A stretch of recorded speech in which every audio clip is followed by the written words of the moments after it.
I write. I just think about characters and story, and like I forget that the house that I had vampires, and they're just because they're just kids like trying to save the world, and then I kill a bunch of them, and it's really fun.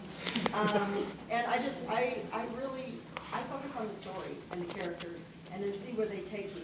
And I like to write the book I most want to read, because I can't write her book. Then I end up writing some crazy stuff, and then I have like magic in it. But I try to always make the magic earthbound and working, that kind of stuff. But there are vampires. Beautiful and weird. All right, I've shut it off.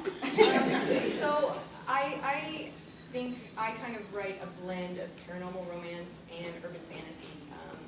Romance has to have my happily ever after, but I tend to go really, really dark, and my plots have more of an urban fantasy feel, but I do have the happily ever after in each one, and so I think that's kind of a blend there.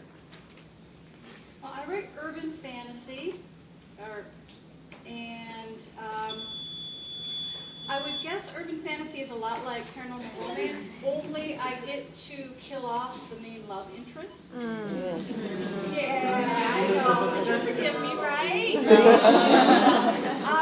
Urban fantasy is nice in that you're able to write in a lot, you're able to pull in a lot of genres. You can write like a mystery, you can write like a crime, you can write like have a more romance feel, Woman in Jeopardy.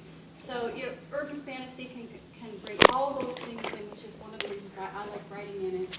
I love my character development, so my stories tend to focus more on that than a lot of them out there. So I do have a lot of things that the romance reader likes, so the strong-willed female protagonist, relationship development. But I guess what really defines the genre of urban fantasy is the characters themselves, the witches, the vampires, the pixies, the elves. You get a magical being, and if romance is not the focus, you're going to be slotted into urban fantasy. For each of you, which book or chapter brings you to the other side of the separate other genre that you don't write in? If you're urban fantasy, what book in particular or chapter brings you to paranormal, or vice versa? Can I go first? Yes. I would think that it's my last two books that I'm writing right now that pull me closer to paranormal romance than anything else. We've been with these characters in their book time. We've been with them for 3 years now, and it's time to crap or get off the pot. I mean, come on. Dancing around this relationship between Trent and Rachel for a while, and I still have the urban fantasy hard plot in there of, got to save the world, got to, save the demons, got to do this and the other thing. But if I took the romance element out of it, at this point, the book would fall flat. And so these last two books, The Undead Fool and The Witch with No Name, if I took the romance out of it, it would fall flat. So these are the two books that bring me the closest, I think, to paranormal romance. I would say that my books really started out definitely paranormal romance, erotic paranormal romance. And as I kept going, my roots, my horror roots, I wrote horror first, and I love it. And those kind of started showing, and as I got into the Lords of Deliverance books that are a continuation of the Demonical series, it really started turning more urban fantasy, and I started losing some of the romantic element and getting even more graphic with the torture and the death and all the fun stuff, and which my editor had to keep saying, you might want to pull it.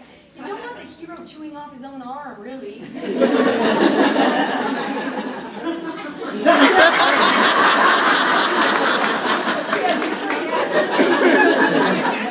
Well, awkward. I got to change that. She's Kresley Cole. She can get away with that. Yeah, you're back. 6 and 1 half dozen the other. So, yeah, my editors always happened to remind me, this is romance. We need to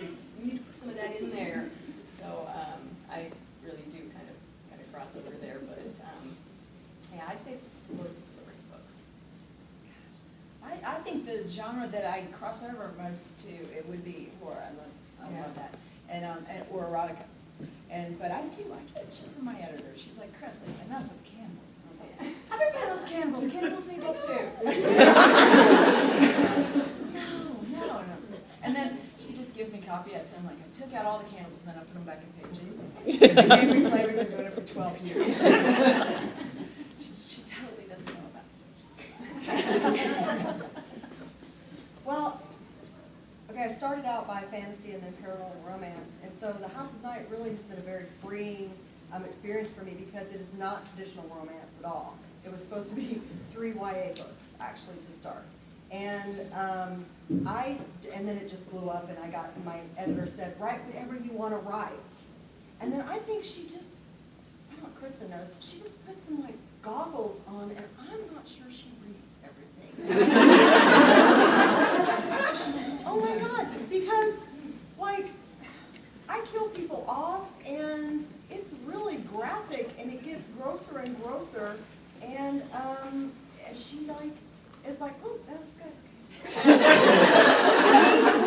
And this one down here, my daughter's the one. My daughter serves as my teen voice editor, and she's my first line of editorial. I always give every sheet. That's our partnership.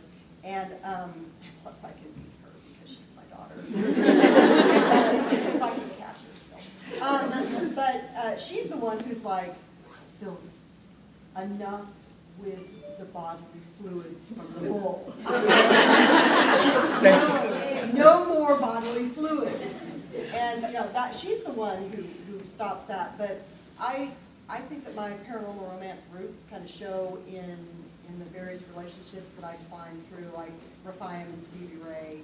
That was really kind of a Beauty and the Beast for me, but it's a really fun romance for me to write within a giant arc of a story.